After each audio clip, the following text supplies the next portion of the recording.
যে পালিয়ে গো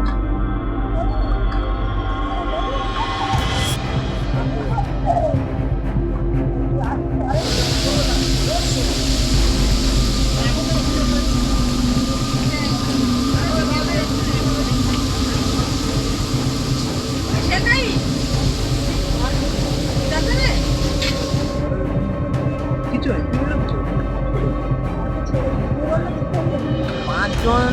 পাঁচজনের একজন মুখ খুলবে এটা ফল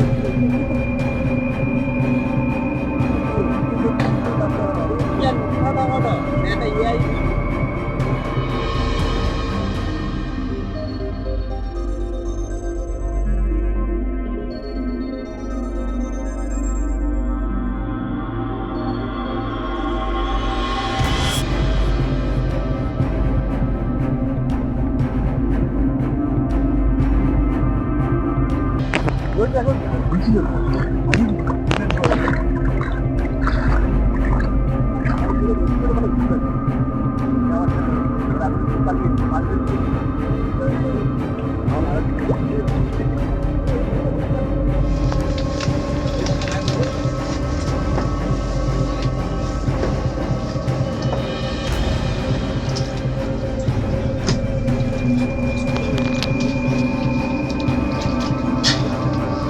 চালু করে দিচ্ছি।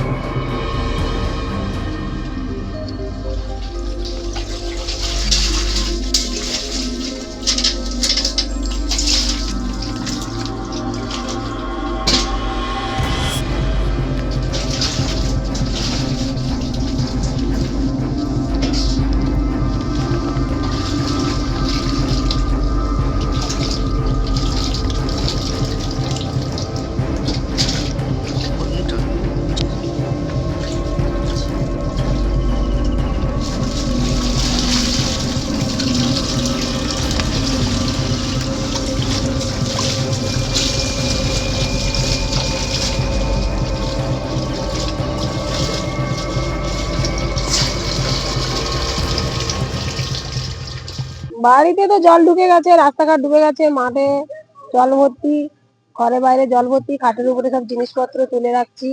আর এখন বর্তমান ঘরে তো থাকতে পারিনি 3 দিন এরকম, কাল থেকে তো বেশি জল হয়ে গেছে, পরশুদিন তো অল্প জল ছিল, তো ঘরে খাটের উপরে বসে রান্না টান্না করা যেত। কাল থেকে তো একদম অবস্থা প্রচুর খারাপ, খাটটা ডুবে গেছে, তাই বাধ্য আমরা এখন হোটেলে গিয়ে আছি। হোটেলে ওখান থেকে খাওয়া দাওয়ার ব্যবস্থা দিচ্ছে। কতগুলো পরিবার এরকম জন্ম হ্যাঁ, এখানে পুরো 15-20টা পরিবার এরকম জলমগ্ন অবস্থা, সব বাচ্চা কাচ্চা নিয়ে, বয়স্ক লোক, প্রেগনেন্ট মহিলা সব নিয়ে হোটেলে আছি আমরা বর্তমানে। এখন আমাদের ঘরে তো বেটা ছেলেরা কেউ থাকে না, আর এখানে খাওয়ার জলেরও খুব অবস্থা খারাপ, জলে নোংরা জল, 4 সাইডে জল জমে গেছে, সেই সব জল কল থেকে উঠছে, পাম্প করা যায়নি। ভোটের আগে থেকে আমরা দরখাস্ত দিয়ে অঞ্চলে 2বার দরখাস্ত দেওয়া হয়েছে, কল ঠিক করে দেয়নি, এখন জল পাম্প করা যাচ্ছে না, কল থেকে নোংরা জল বেরোয়, কাপড় বেঁধে জল নিতে হয়, ওই জল আমরা পান করে খাই।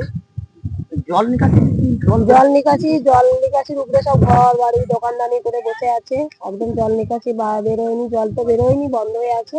তো আমরা চাই একটু জল নিকাশিটা পরিষ্কার তাড়াতাড়ি করে দিলে আমরা হোটেল থেকে ঘরে এসে একটু থাকতে পারবো। এখন যা জলের অবস্থা, জল নিকাশি না পরিষ্কার করলে আমরা ঘর বাড়িতে থাকতে পারছি না। ঘরে কি তাহলে 1 হাঁটু?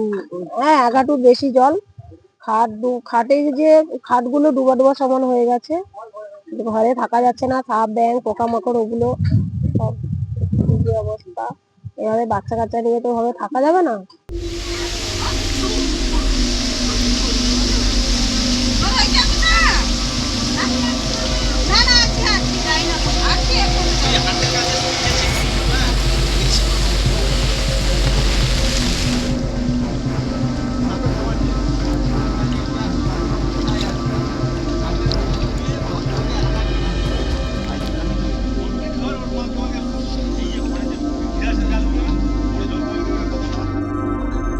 এই যে পালিয়ে গো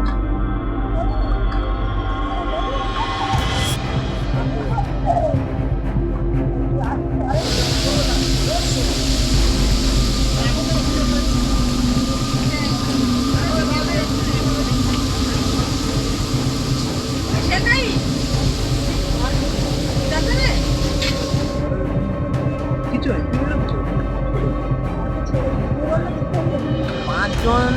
পাঁচজনের একজন মুখ খুলবে। এটা ফল।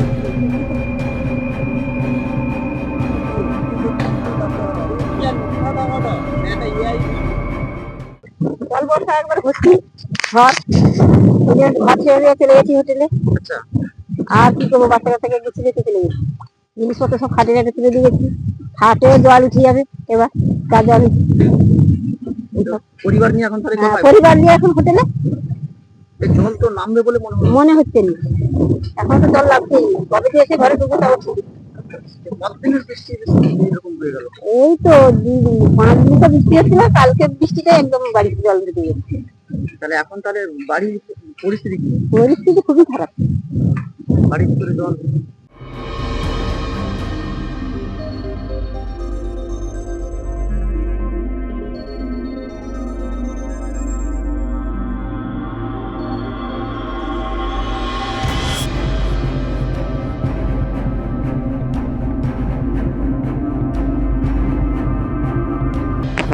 এখন